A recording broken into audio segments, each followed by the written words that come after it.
Hey guys, my name is Michael Sipos and I'm the UF IFAS Extension Florida Sea Grant Agent in Collier County. And today we're going to show you how to identify and fillet a Spanish mackerel. So I'm going to move the camera closer so you can get a better look at my hands.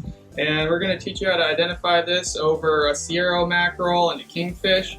And if you guys could take that survey and the link description, I really appreciate it. It helps us do our job and ensures that we continue to make videos like these. So thanks so much.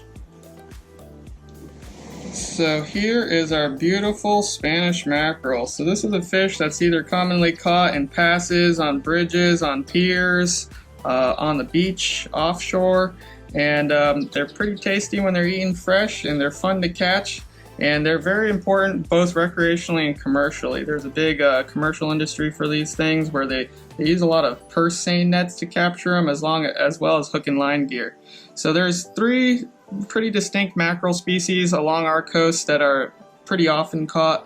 There's the Spanish mackerel, the cero mackerel, and the kingfish or the king mackerel.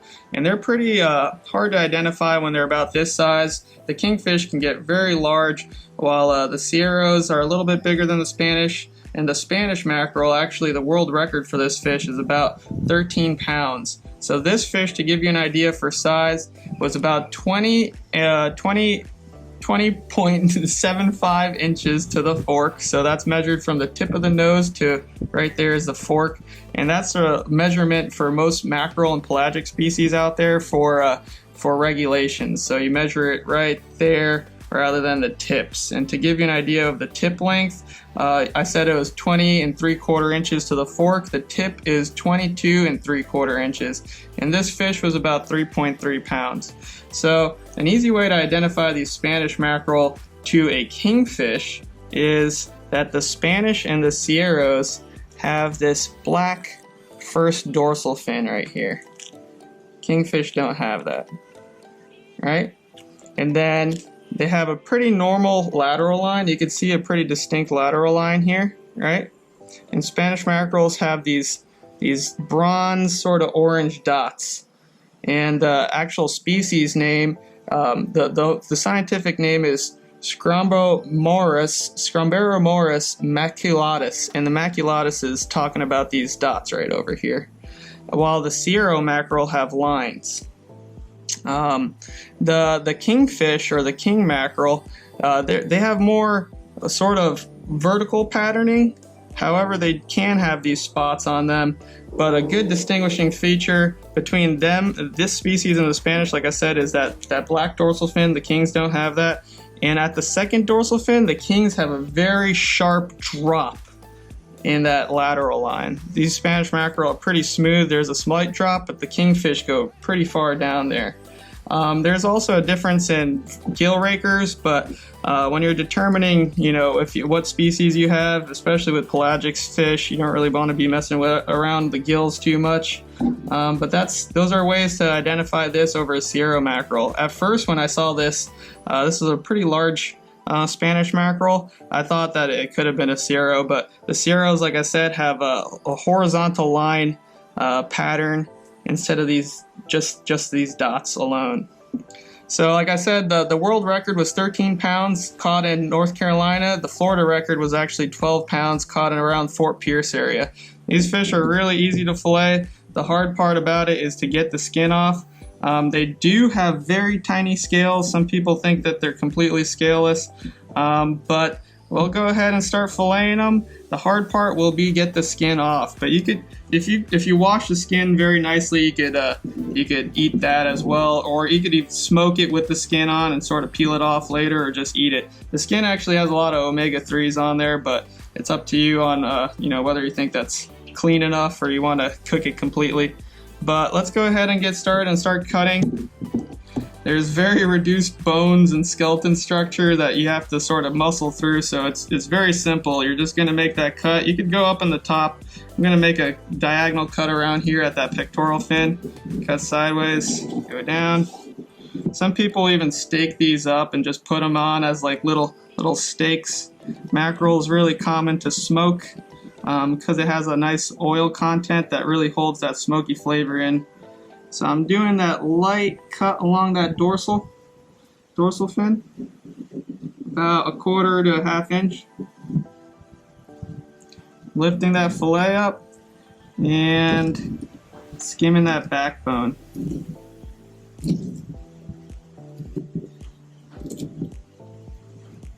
If you're worried about sustainability, this is a good choice in terms of picking a seafood option. They're really managed well, and the population is doing pretty good.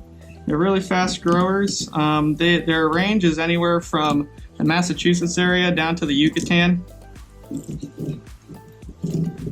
They're epipelagic, which means that they are pelagic but within the top water column. Okay. So here we go. Here's that beautiful fillet. Actually, it looks pretty good. Pretty white meat. And put this off to the side. Oh, and you can see this. This one's actually a female. You can see all the roe in there. So because of their range, they could spawn at different times. In Florida, actually, they spawn from, I think, about August to September. Let's repeat that side on the other side. The species can live to about 11 years old. And they feed primarily on fish. They also eat invertebrates. And they like to live offshore, inshore, grass flats, beaches, passes, a lot of environments in Florida.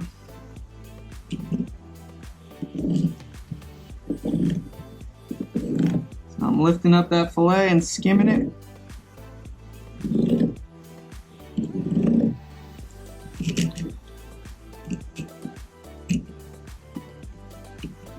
So the scientific name, this Scomberomorus, translates to scomber. Scomber means mackerel in Latin, while moros means silly in Greek. And that maculatus refers to that patterning on the side of the fish. Okay. So that's the other side. I got some of that roe in there, meaning it's a female. And let's go ahead and put this off to the side. So I'm going to take a little bit of paper towel, clean up the cutting board, and start trimming. So I'm going to attempt to skin this. A lot of pelagic fish like mackerel, just dolphin, African pompano are sort of hard to actually skin because their skin is so soft and thin. So it's going to be pretty interesting to watch me do this right now. So I put it to the edge of the table. I have a very sharp knife doing that sawing and pulling motion and trying to hover above the skin so I don't get that on my fillet. However, the skin is edible, and if you go on websites and try to find the nutritional information for Spanish mackerel, some of them will say skin on or skin off. So I got the skin there. I'm gonna go ahead and cut that roe belly portion out. And that is our fillet right there. That looks pretty good to me. Pretty white meat. I'll probably trim up that bloodline when I actually do eat that. And I'm gonna go ahead and look for those ribs that you cut through. So I'm going to feel with my finger. That's an easy tip on where you should start your incision. So that rib starts right over here. I'm going to make a cut maybe about a 1/4 inch on each side of it and pop those out. All we got to do is repeat on the other side and we'll be done. So this is a really easy fish to fillet. The current regulation is 12 inches at the fork length minimum size limit, and the bag limit is 15 per person.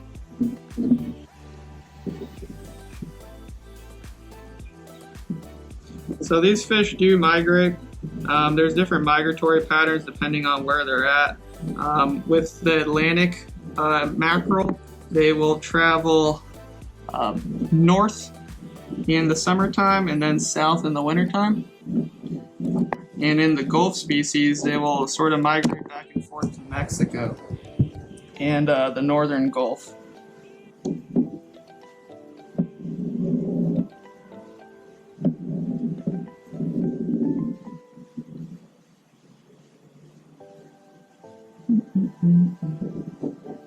So that is our other fillet. We'll put that there, and that's there you have it. That's how you fillet a Spanish mackerel. There's little waste to this fish. It's a pretty high yield in terms of filleting, and they're very tasty when eaten fresh. So go ahead and give it a shot, and let me know how that is. Hope you liked watching this video, and please take that survey. Thanks so much. Bye.